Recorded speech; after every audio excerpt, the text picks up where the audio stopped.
2 ہو جائیں یا 3 ہو جائیں یا 4 ہو جائیں، ہر مسجد میں عید کی نماز ہو رہی ہے. ارے کیا اتنی ہم میں ہمت نہیں ہے کہ میں اپنی نماز چھوڑ کے دوسرے مولوی صاحب کے پیچھے عید کی نماز پڑھ لوں؟ میں بولوں بھائی سارے مجمع کہاں جائے گا؟ بولو وہاں نماز پڑھے گا.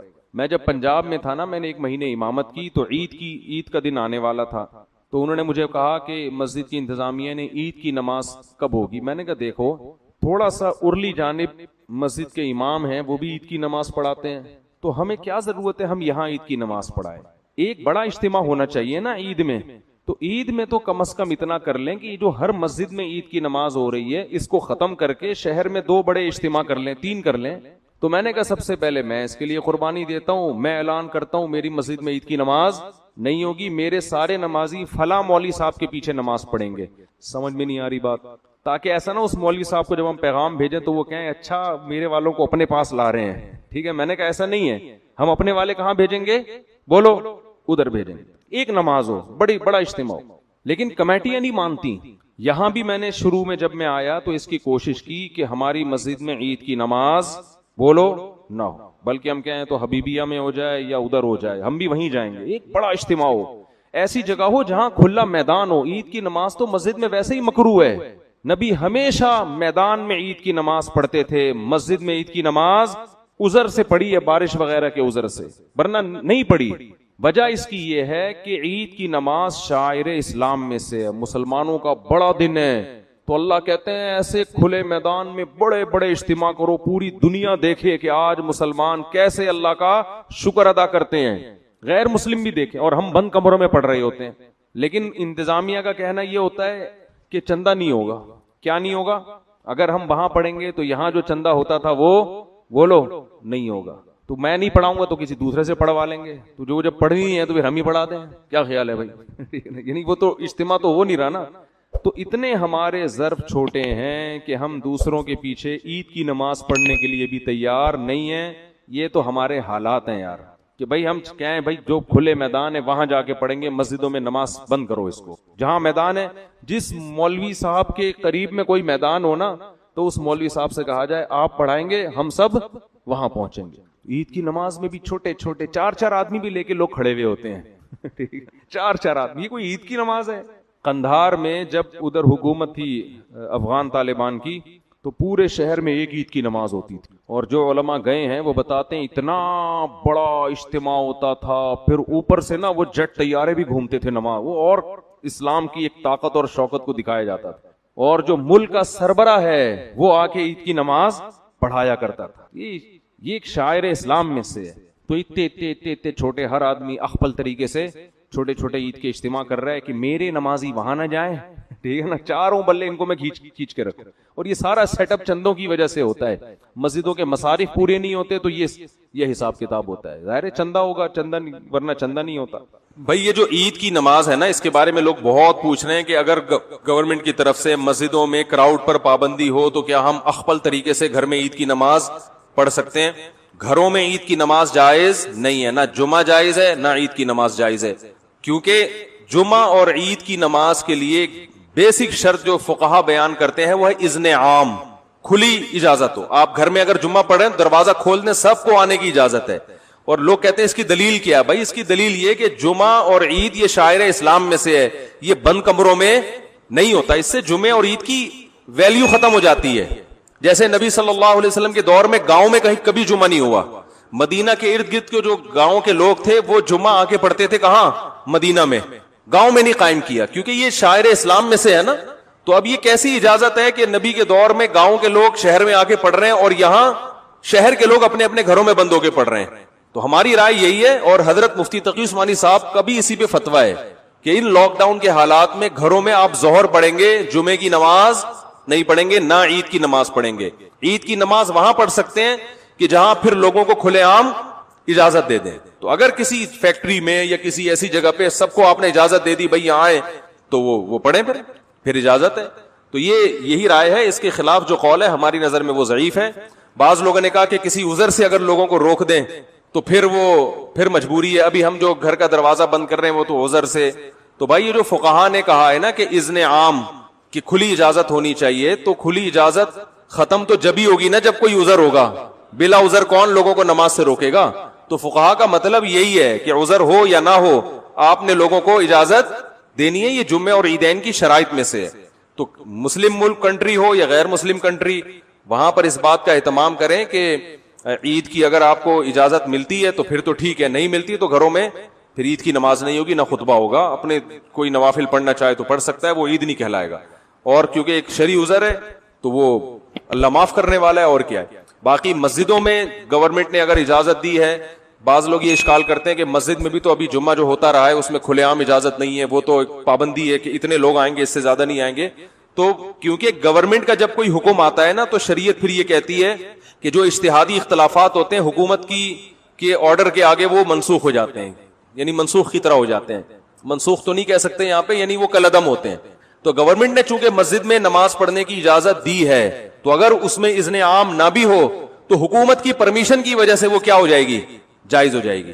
اس پہ تمام فقہا کا اتفاق ہے کہ اس طرح کی جتنی بھی شرطیں ہوتی ہیں وہ حکومت کے فیصلے کی وجہ سے کیا ہو جاتی ہیں, کالعدم. جیسے چاند کا مسئلہ ہے نا, چاند کا مسئلہ سعودی عرب میں کچھ اور ہے, ہمارے ہاں ان کا سسٹم ہی الگ ہے, ہمارا سسٹم بھی الگ ہے, ہم اس سسٹم کو نہیں مانتے.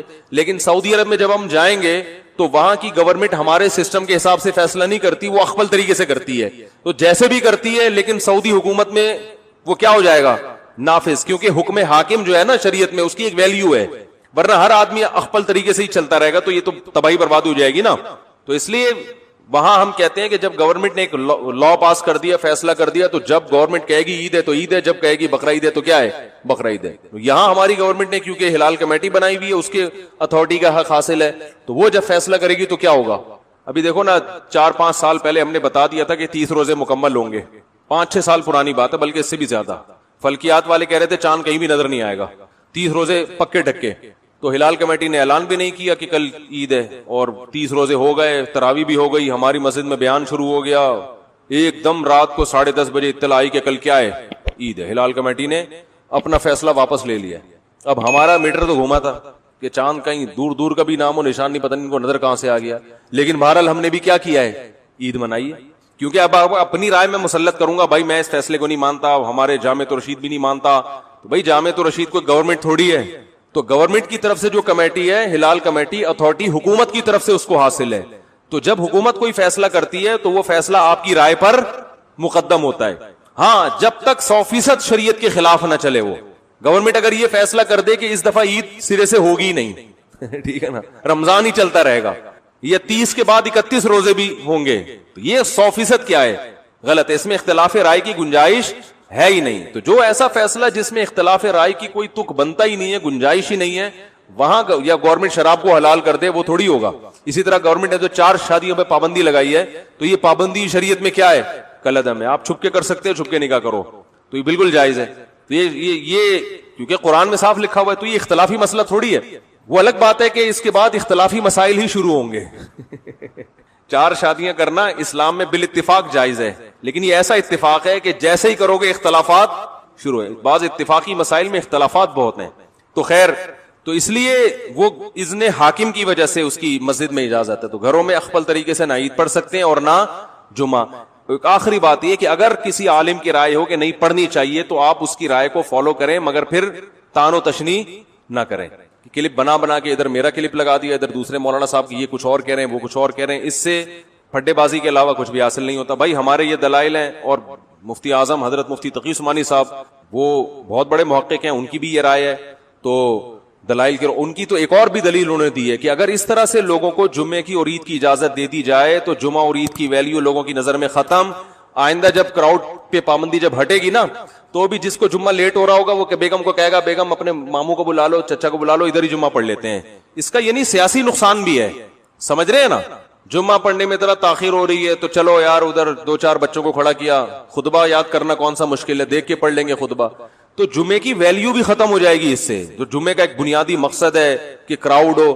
ویسے ہی 1.5 اینٹ کی مسجدیں ہمارے ہاں ہول سیل کے حساب سے بن رہی ہیں. تو جب اس طرح ہر گھر میں شروع ہو جائے گا تو وہ بھی ہوگا کہ یار آج تھوڑا لیٹ ہو گئے. شروع میں تو یہ ہوگا کہ آج تھوڑا لیٹ ہو گئے تو ہم گھر میں ہی پڑھ لیں گے. اس کے بعد یہ ہوگا کہ لیٹ نہیں بھی ہو تو ہم جب گھر میں ہو رہے ہیں تو یہ مولانا صاحب کی تقریر جا کے کیوں سنیں, ان کے منہ سے خطبہ کیوں سنیں. ویسے بھی مولانا صاحب سے مسجد میں نمازیوں کو اختلافات تو ہوتے ہیں نا, ابھی تو مجبور ہیں کہ یار جیسے مرضی ہے جمعہ پڑھنا ہے، جا کے کیا کریں، بعد میں جا کے جو مرضی کر لیں. لیکن جب ذرا ذرا سے اختلاف ہوں گے، مولانا صاحب ہر جمعے میں 4 شادیوں پہ بات کرتے ہیں، لہذا ہم اپنا جمعہ الگ پڑھائیں گے، تو یہ شروع ہو جائے گا حساب کتاب. ٹھیک ہے نا، ذرا ذرا سے اختلاف پہ. ابھی پابندی ہے بھائی، نہیں ہو سکتا، جس نے آنا ہے مسجد آئے، نہیں تو بس ختم. تو یہ مفتی تقی عثمانی صاحب دامت برکاتہم کی رائے یہ ہے کہ یہ سیاستاً بھی کیا ہے، نقصان دہ ہے. لیکن پھر بھی اگر کسی عالم کی رائے ہے، وہ مصر ہیں کہ نہیں گھر میں، تو کوئی ان عالم کو فالو کرتا ہے تو ٹھیک ہے. لیکن ایک تو علماء کا احترام کریں، ایک دوسرے پہ کیچڑ نہ اچھالیں. اگر کوئی عالم یہ کہتے ہیں نہیں گھر میں عید پڑھ سکتے ہیں، جمعہ پڑھ سکتے ہیں، تو بہرحال وہ عالم ہے تو قابل احترام ہے. آپ ایک تو یہ کہ دعا اس وقت کرنی چاہیے جب موڈ ہو دعا کا، یہ پبلک کی ڈیمانڈ پہ نہیں ہے، سمجھ رہے ہیں نا. یہ نہیں کہ یہ کوئی پبلک کی اس ڈیمانڈ ہو. وہ کیا ہوتا ہے کہ بھئی یہ ایک لفظ اس کے لیے استعمال ہوتا ہے، بہت یعنی ایک کامن لفظ ہے، اس موقع پر استعمال ہوتا ہے، فرمائشی پروگرام. ہاں ٹھیک. دعا ایسی چیز نہیں ہے جو فرمائشی پروگرام ہو، یہ انسان کی اپنی کیفیت پر ہوتا ہے. ختم قرآن کے موقع پر دعائیں، یہ بھی ایک قسم کا اس میں بھی روحانیت کم اور فیشن سا زیادہ بن گیا ہے. میں ایک دفعہ ایک مسجد میں گیا ختم قرآن کے موقع پر، تو وہاں امام صاحب نے پہلے سے اشتہار لگوایا ہوا تھا کہ ہمارے ہاں رو رو کے دعائیں مانگی جائیں گی ختم قرآن کے موقع پر. امام صاحب نے یا انتظامیہ نے وہ بینر لگے ہوئے ہیں، رو رو کے ہمارے ہاں دعائیں مانگی جائیں گی. پبلک کو نا بس اکٹھا کرنا چاہتے ہیں ہم لوگ کہ زیادہ سے زیادہ لوگ ہمارے پاس آئیں. تو میں نے کہا کہ اگر امام صاحب کو رونا نہیں آیا تو کیا ہوگا؟ یہ تو اپنے اختیار میں نہیں ہے نا. اب یہ بھی ایک انٹرٹینمنٹ کا لوگوں نے ذریعہ بنا لیا ہے، رو رو کے دعاؤں کو. بھئی یہ تو کبھی رونا آ جائے تو ٹھیک ہے، نہیں آئے تو نہیں ہے، ویسے ہی مانگ لو، اور کبھی نہیں بھی مانگو. ختم قرآن کے موقع پر دعا کوئی ویسے بھی ضروری نہیں ہے. ہمارے شیخ حضرت مفتی رشید احمد صاحب رحمہ اللہ کے ہاں جب قرآن ختم ہوتا تھا تو دعا نہیں ہوتی تھی، بس ادھر وطر کا سلام پھیرا، حضرت اٹھ کے چلے جاتے اور کہتے تھے جس نے مانگنی ہے مانگ لے، نہیں تو گھر جا کے مانگ لے. وہ تو بالکل ہی نہیں مانگتے تھے. اس کی وجہ یہ نہیں کہ دعا ثابت نہیں ہے، اسلاف سے یہ دعا ثابت ہے، صحابہ کرام سے، کہ جب وہ قرآن ختم ہوتا تھا تو وہ دعا مانگتے تھے. ظاہر ہے باقاعدہ اجتماعی دعا ہوتی تھی. لیکن کسی بھی چیز میں جب ایک چیز فیشن بن جاتی ہے، رسم بن جاتی ہے، تو اس میں روح ختم ہو جاتی ہے، روح ختم ہو جاتی ہے. میں نے بھی جب میں یہاں امامت کے لیے آیا تو 1-2 سال مانگی، پھر 2 سال ناغہ کیا دعا کا، کیونکہ 1-2 سال تھوڑا تگڑی دعا ہو گئی تھی، خوب رونا دھونا. تو اب کیا ہے کہ لوگوں کے فون آنا شروع ہو گئے، حضرت دعا کب ہو رہی ہے؟ میں نے کہا یہ مزے لینے لگے ہیں دعا میں، یہ کیا کرنے لگے ہیں؟ مزے لینے لگے. تو میں نے ایک ایسے مولوی صاحب سے دعا کروائی جن کو رونے کے علاوہ سب کچھ آتا تھا. ٹھیک ہے نا، مجھے پتا تھا ان کو رونا نہیں آئے گا. مجھے اپنے بارے میں یہ تھا کہ میں مانگوں گا تو مجھ پر کہیں رقت طاری نہ ہو جائے. تو میں نے ان سے الگ سے زبردستی دعا کروائی، مجھے پتا تھا یہ نہیں روئیں گے، اور وہ نہیں روئے. انہوں نے ایسے سادہ دعا. تو پھر لوگوں کے میسج آئے، خواتین کے فون آئے، یہ کیسی پھیکی دعا، مزہ ہی نہیں آیا. تو بھائی مزے کا کیا کرنا ہے اللہ کے بندو، اللہ سے دعا مانگو. رونا آ جائے ٹھیک ہے، نہیں آئے مانگ لو. اللہ تو دلوں کو دیکھتا ہے نا، ہمارے دلوں کو دیکھتا ہے. تو یہ اور یہ بھی یاد رکھو، رونا اس کی علامت نہیں ہے کہ یہ کوئی بہت پہنچے ہوئے بزرگ ہیں، اس کی علامت بھی نہیں ہے. لوگ جو رو رہا ہوتا ہے نا اس کو سمجھتے ہیں بہت پہنچے ہوئے حضرت ہیں. اب آپ لوگ کو مجھ سے عقیدت ہو نہ ہو، کل دعا میں ہو گئی ہوگی. ٹھیک ہے، ویسے میرے خلاف بولتے رہتے ہیں، 4 شادیوں پہ بیان کرتے ہیں، یہ کیسی باتیں ہیں. رمضان میں ایک خاتون کا میسج آیا، رمضان میں تو چھوڑ دیں اس قسم کی باتیں. میسج آیا باقاعدہ، رمضان میں تو لوگوں کے دلوں کو نرم کرنا ہے، گھروں میں لڑوانے کی باتیں کرتے ہو رمضان میں. بھائی میسج آیا خاتون کا. تو لیکن اگر کوئی امام رو لے، آنسو ٹپک جائیں، لوگ کہتے ہیں یہ پہنچے ہوئے بزرگ ہیں. بھائی رونا اگر اس کی علامت ہوتی کہ یہ پہنچے ہوئے بزرگ ہیں تو ساری خواتین پہنچی ہوئی بزرگ ہوتی، کیونکہ خواتین زیادہ روتی ہیں، مرد کم روتے ہیں. ان کو رونا جلدی آتا ہے، خواتین کو رونا جلدی آتا ہے. تو رونا جو ہے نا یہ تو دل کی نرمی سے ہو جاتا ہے بعض دفعہ. اصل جو چیز ہے، میں یہ نہیں کہہ رہا رونے کی فضیلت نہیں ہے. اللہ نے قرآن میں جگہ جگہ نیک بندوں کی صفات بیان کی کہ جب وہ تلاوت کرتے ہیں تو ان کی آنکھوں سے آنسو جاری ہو جاتے ہیں. وَإِذَا سَمِعُوا مَا أُنزِلَ إِلَى الرَّسُولِ تَرَىٰ أَعْيُنَهُمْ تَفِيضُ مِنَ الدَّمْعِ. اللہ نے بتایا کہ بعض کافروں کے بارے میں کہ جب وہ قرآن سنتے ہیں تو ان کی آنکھیں بہنے لگتی ہیں. کل میں نے واقعہ سنایا تھا نا نجاشی کا بھی. تو رونا ایک اس کی علامت تو ہے کہ دل پہ اثر ہو رہا ہے, مگر یہ کرائیٹیریا نہیں ہے. اس کو اصطلاح میں کہا جاتا ہے محمود ہے, مقصود نہیں ہے, مطلوب نہیں ہے. پسندیدہ چیز ہے, پسندیدہ صفت ہے, لیکن یہ مقصود نہیں ہے. اگر آپ روتے نہیں ہیں لیکن شریعت کو فالو کر رہے ہیں, آپ کا مقام اللہ کے ہاں زیادہ ہے, چاہے ایک دفعہ بھی نہ روئیں پوری زندگی میں. اور اگر آپ روتے رہتے ہیں اللہ کی محبت میں, دعاؤں میں, ہاں ہو ہی ہاں چیخو پکار لگا ہوا ہے, ناک رگڑ رہے ہیں سجدوں میں, رو رو کے پاگل ہو گئے, مگر گناہ نہیں چھوڑتے, تو یہ رونا مقبول نہیں. ہم جب اسکول میں پڑھا کرتے تھے تو میرا کلاس فیلو ایک قادیانی تھا, قادیانی ایک کلاس فیلو تھا. اس نے مجھے بتایا کہ ہم جو ہیں, ہماری جو ختم قرآن جب ہوتا ہے نا تراویح میں, تو وہ ہم لوگ 2-3 گھنٹے رو رو کے دعائیں مانگی جاتی ہیں. اس نے مجھے بتایا کہ ہمارے ہاں ختم قرآن میں دعا 2-3 گھنٹے رو رو کے مانگی جاتی ہیں. میں نے کہا بخشش پھر بھی نہیں ہوگی تم لوگوں کی. میں نے کہا 2 گھنٹے کے بجائے 4 گھنٹے رو لو, بخشش نہیں ہوگی. کہہ رہے کیوں نہیں ہوگی؟ میں نے کہا اس لیے کہ محمد صلی اللہ علیہ وسلم کی نبوت پہ ڈاکہ مارا ہے. کیا کیا ہے؟ نبی. اللہ کہے گا اتنا میرے غم میں رو رہا ہے تو ایک جھوٹے نبی کو نبی کیوں مان لیا, ایک جھوٹے نبی کو نبی کیوں مان لیا؟ کہہ رہے کہاں ہیں جھوٹے وہ.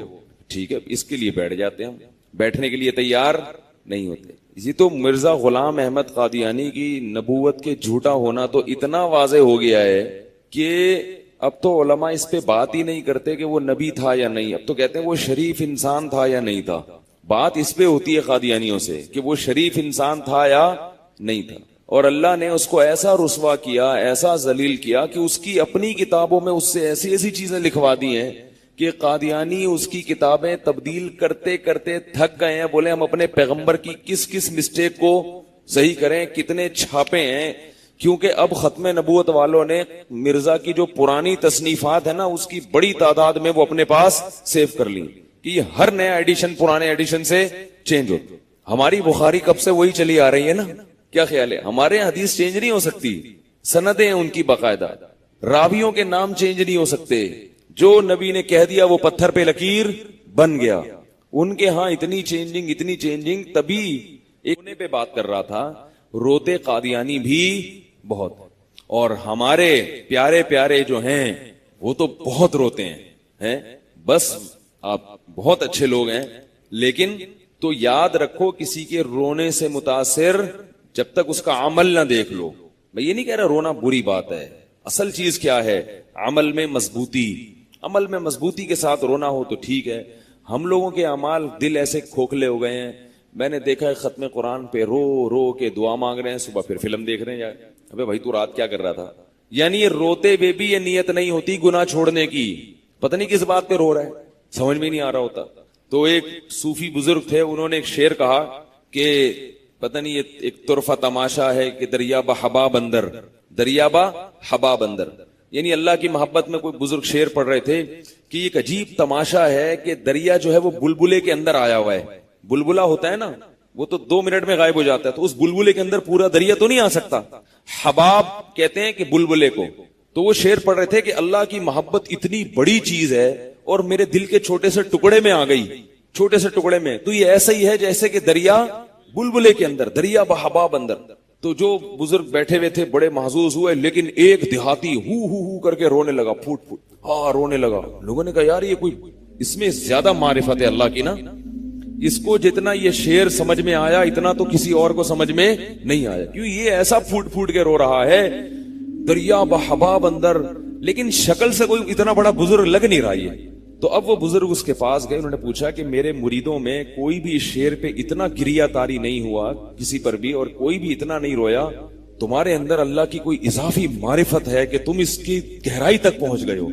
یعنی اللہ کی محبت ایک دل کے چھوٹے سے ٹکڑے میں آ جاتی ہے, ایسے جیسے دریا کس میں آ گیا, کوزے میں آ گیا, اور دریا جناب بلبلے میں آ گیا. بھائی کس بات پہ رو رہے ہو؟ نہیں, ہاں وہ بڑا متاثر. اس نے کہا میں اس پہ متاثر ہوا ہوں کہ دریا میں بہا بندر, وہ کہہ رہے تھے دریا بہا بندر, کہہ رہے ہیں دریا میں بہا بندر. اللہ کی قدرت ہے کہ دریا میں بندر بہ رہا ہے. وہ شعر پڑھ رہے تھے دریا بہا بندر, وہ سمجھ رہا تھا کہ دریا میں بہا بندر. اب اس پہ رو رہا ہے, اللہ کی قدرت ہے دریا میں بہا بندر اللہ. تو پتہ نہیں رونا جب اچھا ہے, آپ رو کس بات پہ رہے ہیں؟ اگر پبلک کو دیکھ کے رو رہے ہیں, ماحول ایسا بنا ہوا ہے تو سب رو لیتے ہیں, وہ تو ہنستے بھی ہیں. اگر ہنسنے کا ماحول بنتا تو آپ کیا بنتے؟ اور اگر ویسے ہی رو رہے ہیں, اور اگر گناہوں کی ندامت پہ رو رہے ہیں تو یہ بڑی اچھی بات ہے, یہ مطلوب ہے. اس سے انسان کا دل نرم ہوتا ہے اور اس کو گناہوں پہ شرمندگی ہوتی ہے. نبی صلی اللہ علیہ وسلم نے فرمایا کہ جو ہے نا, کوئی جہنم کی آگ جو ہے نا اس کو سمندر کا پانی نہیں بجھا سکتا, لیکن اللہ کے خوف سے نکلا ہوا ایک آنسو اس کو بجھا دیتا ہے. تو اس کی فضیلت ہے. تو اس لیے عمل پہ زیادہ توجہ دینی چاہیے. تو میں بتا رہا تھا کہ یہ دعا کو فیشن نہ بنا لینا چاہیے کہ بینر لگ رہے ہیں اور ایک انٹرٹینمنٹ ہو رہی ہے. ایک جگہ مسجد میں گیا, امام صاحب نے وہاں بھی کہیں لگایا ہوگا بینر کہ رات کو رو رو کے دعائیں ہوں گی. اب کیا ہوا, میرا بیان تھا ختم قرآن کے موقع پر وہاں, تو بیان کے بعد وہ انہوں نے لائٹیں بجھا دی. مجھے کہا دعا کرائیں. میں نے کہا میں نہیں کرا رہا. میں نے کہا میں آپ کے اس پروگرام کا, دل میں نے سوچا بھئی یہ آپ کے پروگرام کا حصہ ہے, آپ ہی کرائیں. اب میں نے دیکھا یہ بیچارے بہت کوشش کر رہے ہیں کہ روئیں, کیونکہ بینر پہ کیا لکھا ہوا ہوگا. اب رونا آ نہیں رہا. پبلک بولے کہ یار ہم لوگ کو اس لیے بلایا تھا, کوئی کہاں سے آیا ہوا ہے, کوئی کدھر سے آیا ہوا ہے.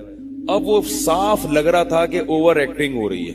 اوور ایکٹنگ نہیں ہوتی کہ یار نہیں آ رہا ہے, تو ایسے موقع پہ تو اور بھی نہیں آتا, وہ تو اپنی کیفیات ہے.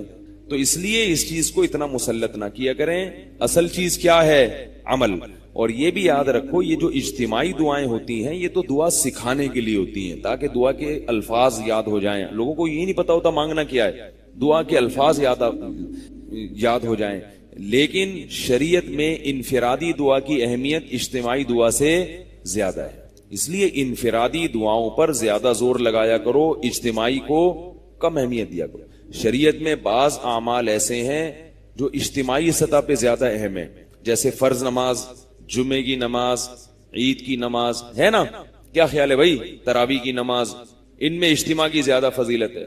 بعض اعمال ایسے ہیں جو انفرادی زیادہ اہم ہے. تہجد کی نماز یہ جماعت سے اہم نہیں ہے, بلکہ نبی صلی اللہ علیہ وسلم کا کمرہ مسجد کے بالکل متصل تھا, مگر آپ تہجد اپنے گھر میں پڑھتے تھے, مسجد میں نہیں پڑھتے تھے. سمجھ آئی بات؟ مسجد میں نہیں, کہاں پڑھتے تھے؟ گھر میں, تنہائی میں بالکل. اشراق کی نماز 2 رکعت جماعت سے ہے, یہ انفرادی ہے؟ انفرادی ہے. تو دعا کے بارے میں تو اللہ نے فرمایا ادعوا ربکم تضرعا وخفیا, اپنے رب کو پکارو عاجزی کے ساتھ اور خفیہ, چپکے سے. کل بتایا نا زکریا علیہ السلام نے اذ نادى ربہ نداء خفیہ, چپکے سے پکارا اپنے رب کو, چپکے سے. تو دعا میں جو مطلوب ہے وہ کیا ہے؟ عاجزی ہو اور چپکے سے ہو, اور چیخو پکار نہ ہو. بعض لوگ کیا کرتے ہیں دعاؤں میں آج کل ایک چیخو پکار کا ماحول بن جاتا, ہاں ہو ہاں, دھاڑے مار مار کے ہاں ہو. یہ صحیح نہیں ہے, منصوص ہے قرآن میں ادعوا ربکم تضرعا وخفیا.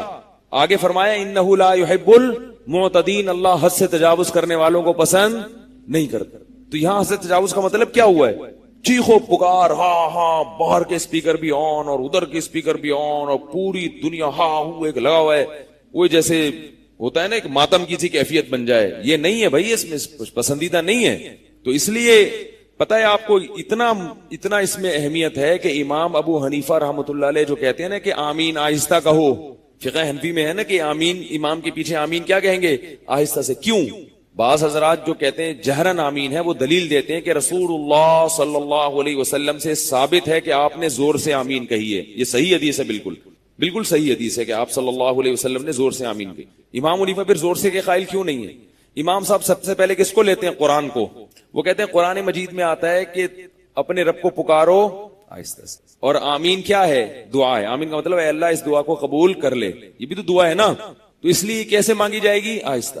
رہا یہ کہ نبی نے کیوں زور سے, نبی سے پابندی ہمیشہ زور سے مانگنا ثابت نہیں. وہ کہتے ہیں ایک حدیث میں آئے نا زور سے مانگی, تو وہ نبی نے تعلیم کے لیے, تاکہ پتہ چل جائے کہ جیسے کہ نبی صلی اللہ علیہ وسلم نے ظہر کی نماز میں چند آیتیں جہرن تلاوت کی آپ صلی اللہ علیہ وسلم نے, حالانکہ ظہر میں تلاوت آہستہ ہے, زور سے, لیکن آپ نے کی ہے تاکہ پیچھے لوگوں کو پتہ چل جائے کہ کیا پڑھ رہا ہوں میں. نماز میں تلاوت بھی ہوتی ہے. نبی کے بعد اب کسی کو اس کی اجازت کیوں نہیں ہے؟ اس لیے کہ بس سب کو پتہ چل گیا ہے, اب یہ بات پھیل گئی ہے. تو اسی طرح وہ کہتے ہیں کہ نبی صلی اللہ علیہ وسلم نے اگر 1-2 مرتبہ زور سے آمین کہہ دی, یہ سکھانے کے لیے امت کو. اصل حکم کیا ہے؟ آہستہ ہے. تو آہستہ آمین پر بھی روایتیں ہیں. تو تو اتنی اہمیت ہے اس کی کہ دعا کیسی ہونی چاہیے؟ آہستہ ہونی چاہیے اور چپکے سے ہونی چاہیے. تو اس لیے آپ لوگ بھی معمول بنائیں اس کا، رات کی تنہائیوں میں اللہ سے اٹھ کے دعا مانگنے کا معمول بنائیں. اس دعا کی اگر عادت پڑ گئی تو مزے ہی مزے ہیں. پھر جسے پنجابی میں کہتے ہیں موجاں ہی موجاں، کیونکہ جس کو دعا کی کثرت کی عادت پڑ جائے نا اس کا بس بیڑا پار ہو گیا، سمجھ وہ بیڑا پار ہو. کیونکہ اللہ کے سامنے گڑ گڑانے کا اتنا فائدہ ہے کہ وہ ہو ہی نہیں سکتا کہ اللہ اس کو نہ دیں، ہو نہیں سکتا. اور اللہ نے ایک اصول بنایا ہے کہ جو مانگ رہے وہ نہیں دیا تو کچھ اور دے دوں گا. تو پھر تو موجہ ہی موجہ ہے کہ نہیں ہے. لیکن ان لوگوں کے لیے جن کو اللہ پر ایمان ہے، حدیث میں آتا ہے رسول اللہ صلی اللہ علیہ وسلم نے فرمایا اللہ اپنے بندے کی دعا اس وقت تک قبول کرتے ہیں جب تک کہ وہ مانگتے مانگتے تھک نہیں جاتا. اور تھکنے کا کیا مطلب؟ یعنی وہ یوں نہیں کہتا کہ میں مانگ رہا ہوں اور قبول نہیں ہو رہی. جب یہ کہتا تو پھر نہیں ہوتی. جب تک یہ نہیں کہتا تو ساری قبول ہو رہی ہوتی ہیں، لیکن اس کو نظر نہیں آ رہی ہوتی، نظر نہیں آ رہی ہوتی. اب آپ اپنے بیٹے کی شفا کے لیے دعا مانگ رہے ہیں، اللہ اس بچے کو ٹھیک کر دے، اللہ اس بچے کو ٹھیک کر دے. بچہ ٹھیک نہیں ہو رہا، اب آپ مایوس ہو رہے ہیں. حالانکہ ہو کیا رہا ہے؟ دوسرے بچے پر بیماری آنے والی تھی، اللہ نے وہ آپ کی دعا سے پہلے ہی ٹال دی. وہ تو نظر نہیں آ رہی نا آپ کو، وہ آپ کو دعا تو قبول نہیں ہو رہی. اللہ کے نبی نے فرمایا ہو رہی ہوتی ہیں اور یہ نالائق کہتا ہے نہیں ہو رہی. جب یہ کہتا ہے نہیں ہو رہی، اللہ کہتا ہے جاؤ اب نہیں ہو رہی، جاؤ. اب تم کہہ رہے تھے نا نہیں ہو رہی، جاؤ. جب تمہارا میرے بارے میں یہ خیال ہے کہ میں قبول نہیں کرتا تو نہیں کروں گا. ایک بزرگ کا واقعہ بیان کیا جاتا ہے کتابوں میں، واللہ عالم مستند ہے یا نہیں ہے، لیکن اس سے جو سبق ملتا ہے وہ سبق بہرحال صحیح ہے کہ وہ حج کرنے جاتے تھے. جب بھی حج سے فارغ ہوتے دعائیں بھی مانگتے اللہ قبول کر لے، تو غیبی آواز آتی کہ قبول نہیں ہوا، یا خواب میں آتا ان کو کہ قبول نہیں ہوا. پھر جاتے حج کرنے. ایسے کئی حج کیے، ہر دفعہ جواب ملتا نہیں ہوا. تو انہوں نے اپنے کسی مرید کو بتایا، انہوں نے کہا حضرت پھر حج کیوں کرتے ہیں جب بار بار؟ انہوں نے کہا میں اس کے علاوہ اور کیا کروں بھائی، میرے بس میں جو ہے وہ میں تو کروں گا نا. وہ اللہ کی قدرت نہیں قبول کر رہا، لیکن میں تو اب اس کے علاوہ کچھ نہیں کر سکتا بھائی. یہ تو نہیں کہ اللہ کے در کو چھوڑ کے اگر اللہ کسی کی دعا قبول نہیں کر رہا تو کیا مندر میں جائیں ہم بھگوان کے، یعنی جو بت ہیں ان کے پاس جائیں، بولیں یار وہ تو مان نہیں رہا تو کر دے؟ تو یہ کہاں سے کرے گا؟ کل میں نے بیان کیا تھا نا، اگر اسلام کسی کے سمجھ میں نہیں آ رہا تو کیا عیسائیت سمجھ میں آ رہی ہے کہ یہودیت سمجھ میں آ رہی ہے؟ بھائی ہمارے پاس تو کیا ہے؟ یہی ہے، یہی قرآن ہے. ہم اسی کو سمجھ میں نہیں آ رہا تو یہ ہماری عقل کا فالٹ ہے، عقل کا فالٹ ہے. لیکن اتنے بڑے فالٹ ہم نہیں پیدا کر سکتے کہ اسلام سمجھ میں نہیں آ رہا اور ہندو مذہب آ جائے ہماری سمجھ میں، عیسائیت سمجھ. اتنے بڑے پاگل نہیں ہے بھائی. ساری باتیں تو کسی کی بھی پوری سمجھ میں نہیں آتی بھائی. دنیا میں کوئی بندہ ایسا ہے جو آج تک پورا سمجھ میں آ جاؤ؟ کوئی بھی ایسا نہیں ہے. یہاں بہت سے ایسے لوگ ہیں جو مجھے سمجھتا یار یہ کافی سمجھ گیا ہوں اس کو. میں ایک واٹس ایپ پہ کسی نے کتاب بھیجی، ایک وہ کارٹون ہوتا ہے نا، اتنی لمبی کتاب ہے نا، وہ اتنی موٹی، اس کے چند صفحات ایک آدمی پڑھ رہا ہے اور اس کتاب پہ لکھا ہوا ہے عورت کو سمجھنے کی کتاب. اس پہ کیا لکھا ہوا ہے؟ اس کا میاں بیٹھا ہوا ہے، اس کو سمجھنے کی کوشش کر رہا ہے. اس کتاب کے کچھ صفحات پڑھے ہیں اور دکھائے وہ اتنی موٹی کتاب کے ابھی صفحات کیا ہیں باقی. اس کو اپنی بیوی سمجھ میں نہیں آ رہی، اس کو سمجھنے کی کوشش کر رہا ہے، لیکن اس میں صدیاں لگ جائیں گی کیونکہ بہت موٹی کتاب ہے. ٹھیک ہے، تو دنیا میں پورا سمجھ میں کسی کا کوئی بھی، تبھی تو یہ فلم کا لفظ ایجاد ہوا ہے. لوگ کہتے ہیں یار یہ بہت بڑی فلم ہے، کہتے ہیں نا بہت بڑی فلم. اس کو کہتے ہیں جو زیادہ تر سمجھ میں نہ آ رہا ہو، تھوڑا سا آ رہا ہو، اس کو کہتے ہیں بہت بڑی فلم ہے. اور جو بالکل ہی سمجھ میں نہیں آ رہا ہو اس کو کہتے ہیں یہ انگلش فلم ہے 3 گھنٹے کی فلموں کے ساتھ. ایک دفعہ گلشن اقبال میں ہمارے ایک شاگرد تھے، انہوں نے کسی بندے کے بارے میں کہا کہ یہ بندہ انگلش فلم ہے اور 3 گھنٹے کی گانوں کے ساتھ. کیا مطلب انگلش فلم ہے 3 گھنٹے کی گانوں کے ساتھ؟ انہوں نے کہا انگلش فلم 3 گھنٹے کی نہیں ہوتی، 2 گھنٹے کی ہوتی ہے. دوسرا اس میں گانے نہیں ہوتے. تو اس نے کہا یہ ایسی فلم ہے تو انگلش، مگر ہے کتنے گھنٹے کی؟ 3 گھنٹے، اور گانے بھی ہیں اس میں. یعنی ایسی فلم جو ابھی تک دنیا میں بنی، یہ وہ والی فلم. میں نے کہا وہ پتہ نہیں، لیکن تم بہت بڑی فلم ہو یار. اس کا تو مجھے نہیں پتا کہ وہ ہے یا نہیں، لیکن تم جو یہ اصطلاح لے کر آئے ہو مارکیٹ میں، اس سے پتا چل رہا ہے کہ تم بھی کوئی چھوٹی فلم نہیں ہو. تو پورا سمجھ میں کون آتا ہے؟ عقل تھوڑی ہے، کسی کی سمجھ میں کچھ آتا ہے، کسی کے نہیں آتا. تو ہر اشکال کا جواب بھی سمجھ میں نہیں آتا بھائی. تو کیا کہہ رہا تھا میں، کہاں چھوڑ کے؟ ہاں، اللہ سے دعا مانگو، اگر وہ نہیں قبول ہو رہی تو کیا کہاں جائیں ہم؟ کیا مندر جائیں؟ کیا چرچ جائیں؟ نہیں بھائی، یہی ہے اللہ ہمارے پاس تو تیرے علاوہ کوئی آپشن نہیں ہے. تو قبول کرے گا تو بھی، نہیں کرے گا پھر بھی ادھر آئیں گے. حدیث میں دعا ہے لا ملجا ولا منجا منک الا الیک. کیسی پیاری دعا. فرمائے اے اللہ تجھ سے بھاگنے کا راستہ بھی ہمارے پاس تیری ہی طرف ہے. یعنی اگر ہم تجھ سے بھاگنا بھی چاہیں تو بھاگ کے آئیں گے کہاں؟ تیری ہی طرف آئیں گے کہ تو ہی بچا لے اپنے عذاب سے. جب آپ پر کوئی مسلط ہو اور سزا دینا چاہے تو اس سے بھاگ کے کہیں اور جاتے ہو یا اس کے پاس آتے ہو؟ اس کے پاس تو کبھی بھی نہیں آؤ گے. ایک بندہ بندوق تان کے کھڑا ہوا ہے مارنے کے لیے, تو اس کے پاس تھوڑی آؤ گے, آپ وہاں سے بھاگو گے. لیکن اللہ اگر آپ کو مارنے کے لیے تیار ہیں تو آپ اللہ سے بچ کے کہیں نہیں جا سکتے. پھر آپ اللہ ہی کے پاس آؤ گے, اللہ بس تو ہی بچا لے, اللہ ہی کے پاؤں میں گر جاؤ گے. وہ کسی نے حضرت موسیٰ علیہ السلام سے پوچھا نا, واللہ عالم یہ واقعہ کتابوں میں لکھا ہے, سند ہے نہیں ہے, لیکن اس واقعے کا جو مفہوم ہے وہ بہرحال صحیح ہے کہ موسیٰ علیہ السلام سے کسی نے پوچھا کہ اگر یہ دنیا کے جتنے حوادث ہیں یہ تیر ہوں اور اس تیر کا چلانے والا اللہ ہو تو ان تیروں سے کیسے بچ سکتے ہیں؟ بھئی ایک تیر انداز آپ کی طرف تیر لے کے کھڑا ہوا ہے, تو بچنے کا طریقہ کیا؟ بھاگ جاؤ وہاں سے, نیچے ہو جاؤ جب وہ تیر پھینکے, آڑ میں آ جاؤ. تو انہوں نے کہا اگر یہ تیر چلانے والا کون ہو؟ اللہ. اور تیر کیا ہے؟ یہ حوادث جتنے بھی آ رہے ہیں مصیبتیں, یہ تیروں. تو موسیٰ علیہ السلام سے پوچھا کہ پھر تیر سے بچنے کا طریقہ کیا ہے؟ انہوں نے کہا ایک ہی طریقہ ہے, تیر چلانے والے سے دوستی کر لو, اس کے علاوہ آپ کے پاس بچنے کا کوئی آپشن نہیں. تو یہی ہو سکتا ہے بھائی. تو اگر قبول نہیں ہو رہی تو بھی کس کے پاس جانا ہے؟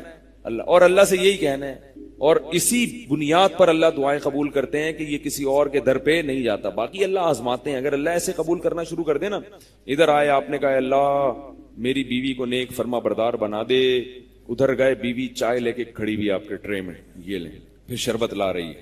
ایسا اگر گھروں میں نظام ہو جائے, خدا کی قسم کیا انسان کی زندگی بن جائے. اور پھر آپ لیٹے تو پاؤں دبا رہی ہے, آپ کہہ رہے نہیں بیگم یہ تکلف نہیں, نہیں یہ تو میرا فرض بنتا ہے, آپ میرے سر کے تاج ہیں, آپ ہی تو ہیں جو اس گھر کا کرایہ بھی دیتے ہیں, گیس بجلی کا بل بھی دیتے ہیں, کما کے لاتے ہیں, چاہیے نا, اگرچہ ٹائم پہ نہیں لاتے کوئی بات نہیں, لا تو دیتے ہیں نا, کھلا تو دیتے. تو اب آپ کیا ہوگا؟ آپ بولے یار تو فوراً قبول ہو گئی, یہ تو وہی ہو جائے گا. ایک لطیفہ ہے اگر آپ اجازت دیں, وہ ایک ڈاکٹروں نے دوا ایجاد کی, سائنسدانوں نے. بچے نا اس ملک میں بدتمیز پیدا ہو رہے تھے, بہت تربیت کا نظام, تو انہوں نے کہا یار ہم کوئی ایسی دوا ایجاد کرتے ہیں کہ بچے تمیزدار پیدا ہوں. بچے کیا ہوں؟ تو سائنسدانوں نے کیپسول ایک حاملہ عورت کو کھلایا, بڑا اچھا تجربہ, بچہ پیدا ہوتے ہی آداب.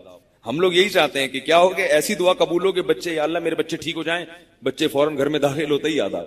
تو یہ تو بھائی کیپسول سے ہوگا, ایسا کوئی دوا ایجاد کر لیں. اب سائنسدانوں نے کیا کیا, انہوں نے بولا یار تو بڑا زبردست تجربہ ہوا ہے. ایک خاتون کو 1 درجن کیپسول کھلا دیے انہوں نے. کیا کیا؟ 1 درجن کیپسول کھلا دیے کہ یار دیکھیں جب اتنا تمیزدار بچہ ایک کیپسول سے پیدا ہوا ہے, 1 درجن سے کیا ہو. اب بچے کی ولادت ہی نہیں ہو رہی, پیدا ہی نہیں ہو رہا. بڑے پریشان, یار یہ کوئی ریئیکشن تو نہیں ہوگی. کہ الٹرا ساؤنڈ کیا, پتا چلا کہ جڑواں بچے ہیں, ہر ایک دوسرے سے کہہ رہے پہلے آپ, وہ کہہ رہے نہیں پہلے آپ.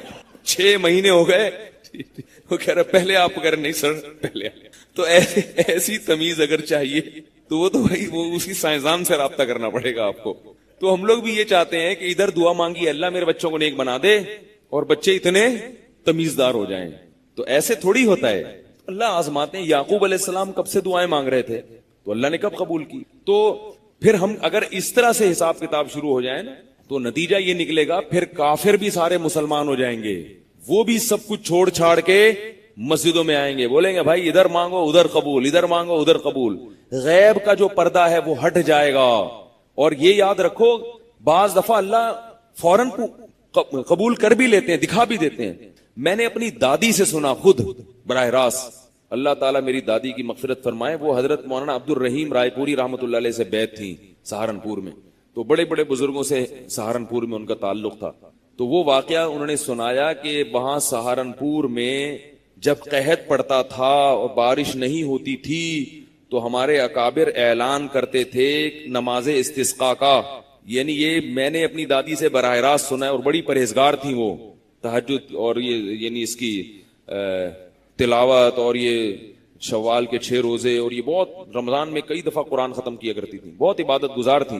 بس ان میں ایک چیز تھی, خبریں بہت اونچی آواز سے سنتی تھی صبح صبح, کیونکہ وہ اونچا سنتی تھی, وہ سمجھتی تھی ساری دنیا اونچا سنتی ہے. تو خبریں نا فجر کے بعد فل والیوم میں لگا کے بیٹھ جاتی تھی. وہ اتنا شور گھر میں ہوتا تھا, ہم کہتے تھے کان پھٹنے. اب ہنسی بھی آ رہی ہوتی تھی, یار یہ فجر کے بعد کیا ہو رہا ہے ہمارے گھر میں, ٹھیک ہے نا. تو انہوں نے براہ راست بتایا, انہوں نے کہا کہ ہم خلیل احمد وہ بزرگ تھے غالباً عبد الرحیم رائے پوری رحمۃ اللہ علیہ تھے, یہ کون تھے, کہ نماز استسقاء کا اعلان کرتے تھے. وہ ایک دفعہ نہیں ہے, انہوں نے بتایا متعدد بار. کہہ رہی ہم لوگ, پھر عورتیں بھی جاتی تھی, اور پہلے سے دیگ کا انتظام ہوتا تھا کہ جب بارش ہوگی تو تمبو ومبو لگا کے کیا کھائیں گے, کھانا کھائیں گے. اتنا یقین ہوتا تھا بارش کا. بتاتی تھی پھر ہم لوگ جاتے تھے روتے تھے اللہ کے سامنے اور گڑ گڑاتے تھے سب لوگ, یعنی مرد بھی عورتیں الگ ہوتی تھیں, گڑ گڑاتے تھے, کیونکہ حدیث میں آتا ہے نا اپنے جانوروں تک کو لے کے نکلو نماز استسقاء کے لیے, سب جاؤ اور اللہ کے سامنے اپنے گناہوں سے معافی مانگو. تو بتاتی تھی کہ ابھی دعا سے فارغ ہوتے تھے اور آسمان پہ بادل آ کے تیز بارش شروع ہوتی تھی اور اس میں ہم چاول کھا رہے ہوتے تھے, تمبو لگا ہوتا تھا, سب خوشی میں چاول کھا رہے ہوتے. تو یہ تو انہوں نے سنایا. ہمارے پڑوس میں یہاں سامنے جہاں میں ابھی رہتا ہوں, یہاں جو ابھی کارنر کا گھر ہے نا, اس میں ایک بزرگ رہتے تھے, وہ لاہور کے تھے, ابھی لاہور شفٹ ہو گئے. وہ بھی انڈیا کے تھے, انہوں نے اپنا واقعہ مجھے آنکھوں دیکھا سنایا. انہوں نے کہا کہ ہم ایک دفعہ ہندوستان میں بارش نہیں ہو رہی تھی, تو ہمارے جو اکابر تھے, بزرگ تھے, وہ نماز استسقاء کے لیے انہوں نے سب کو جمع کیا. یہ بھی میں نے ان سے براہ راست سنا ہے اور انہوں نے اپنی آنکھوں سے دیکھا ہے, کوئی دوسرا واسطہ نہیں ہے درمیان میں. تو اگر وہ یہاں ہوتے نا 4 سال پہلے, وہ لاہور شفٹ ہو گئے ہوتے, تو میں آپ کو ان کی بیان میں زیارت بھی کراتا. انہوں نے کہا کہ یہاں سے ہم لوگ گئے ہیں نماز, جب گھروں سے جا رہے ہیں نماز استسقاء کے لیے. نماز یہ انڈیا کے پنجاب کا واقعہ ہے, انڈیا میں جو پنجاب کا ایریا ہے نا, وہاں کا واقعہ ہے. تو وہ کہہ رہے ہیں ہم لوگ نماز استسقاء کے لیے جا رہے, تو ہندو لوگ کہہ رہے تھے یہ موسلے بارش برسانے جا رہے ہیں اور یہ بارش برسوا کے آئیں گے. یہ موسلے کیا کریں گے؟ مسلمان کو مذاق سے وہ کیا کہتے ہیں؟ موسلے. یہ موسلے کیا کریں گے؟ بارش برسا کے آئیں گے.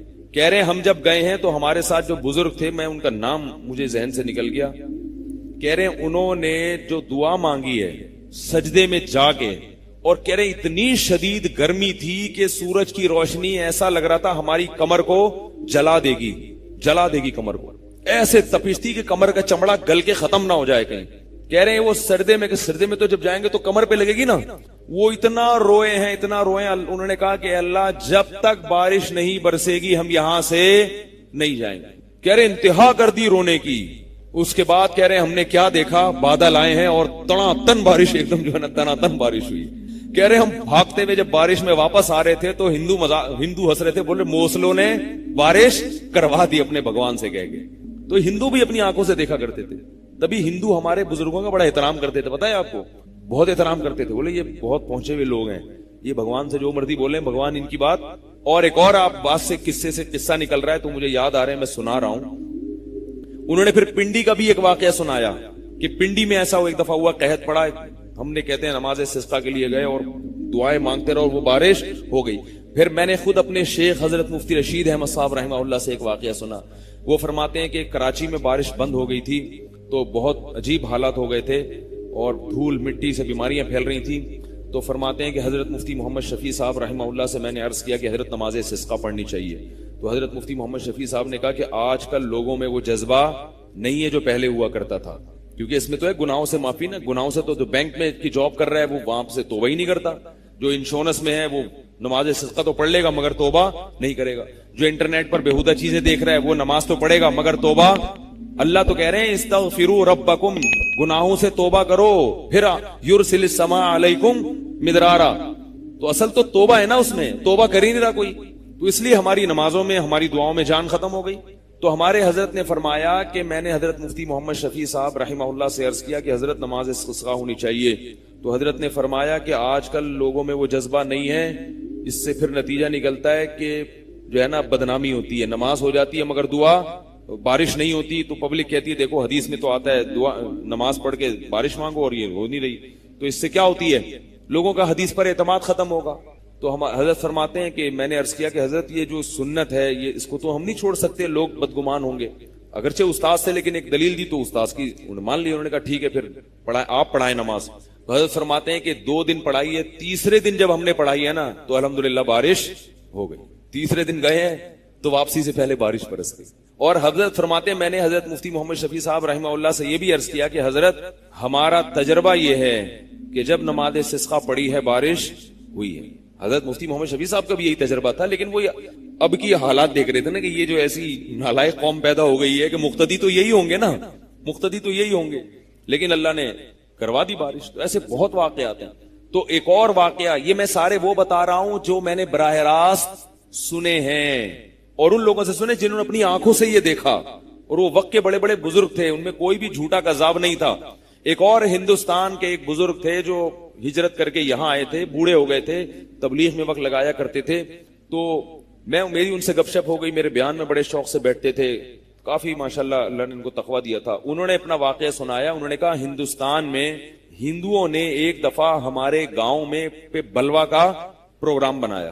کیا پروگرام بنایا؟ بلوا کریں گے. وہ ڈنڈے لاٹھیاں لے کے نا, کلہاڑے لے کے, جیسے وہ نا پھر تو گاجر مولی کی طرح کاٹتے ہیں. کہہ رہے ہم لوگ اتنے تھوڑے تھے کہ دفاع نہیں کر سکتے تھے. اصل میں تو شریعت میں یہ ہے, ایسے موقع پہ کیا کرو, وہ ڈنڈے لے کر آ رہا ہے تو تم اینٹ کا جواب کس سے دو. بزدلی نہیں ہے کہ ایک آ رہا ہے ڈنڈے لے کے, آپ ادھر مسلح پہ بیٹھ گئے, اللہ میری مدد کر. اللہ کہتے ہیں مدد جب کروں گا جب وہ ڈنڈا تو تم بھی ڈنڈا, بلکہ کلاشنکوف. بزدلی نہیں ہے اسلام میں, لڑو, فائٹ کرو ان سے اور پھر دعا بھی مانگو.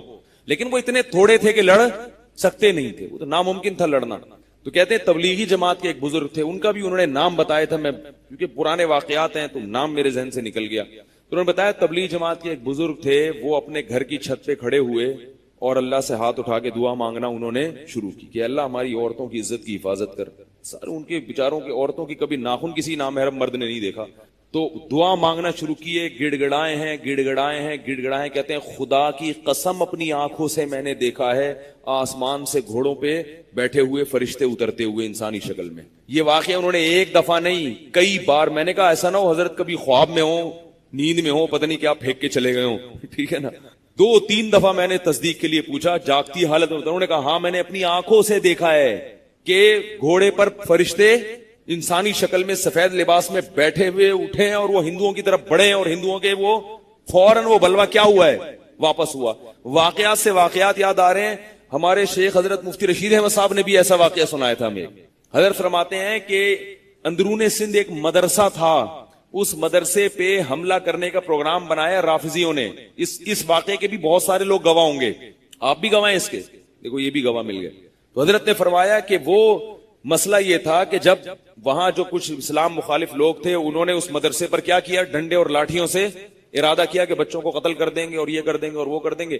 تو بہت بڑا لشکر لے کر وہ آ رہے تھے. حضرت فرماتے ہیں ہم نے وہاں لوگوں کو مشورہ دیا, مدرسے کے طلبہ کو, کہ بھئی مقابلہ کرو ان سے, باہر نکلو. اب وہ سب ڈر رہے ہیں کہ یار یہ اتنے سارے لوگوں سے مقابلہ کیسے ہوگا.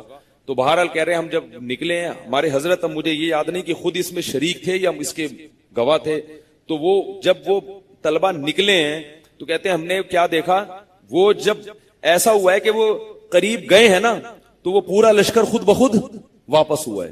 ان کو ایسا محسوس ہوا کہ یہ سامنے تھوڑے لوگ نہیں ہیں بلکہ بہت زیادہ لوگ ہیں. انہوں نے بتایا بعد میں کہ ہمیں لگ رہا تھا کہ بالکل وہ جیسے غزوہ بدر میں ہوا نا, اذ یریکہم اللہ فی منامک قلیلا. اللہ فرماتے ہیں اللہ نے صحابہ کو دشمنوں کی جماعت تھوڑی کر کے دکھائی, اور دشمنوں کو صحابہ کی جماعت وہ 313 کو اللہ نے 1000 سے زیادہ کر کے دکھا دیا. تو اللہ تعالیٰ بعض دفعہ ایسا کرتے ہیں کہ روپ بٹھانے کے لیے نا 4 آدمیوں کو 4000 کر کے دکھا دیتے ہیں.